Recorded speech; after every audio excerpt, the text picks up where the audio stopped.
बिस्मिल्लाहिर्रहमानिर्रहीम।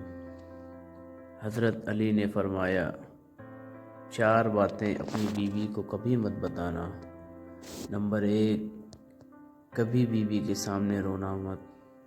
चाहे कितनी भी तकलीफ़ हो, कितनी भी परेशानी हो, चाहे अंदर से कितने ही टूट चुके हो, लेकिन बीवी के सामने कभी मत आंसू बहाना, वरना सारी ज़िंदगी तुम्हारी बीवी यही समझेगी कि ये मर्द बहुत कमज़ोर है, अपने जज्बात पर काबू नहीं कर पाता, छोटी छोटी चीज़ों पर उदास हो जाता है, लिहाजा वो तुम्हें कमज़ोर समझना शुरू कर देगी।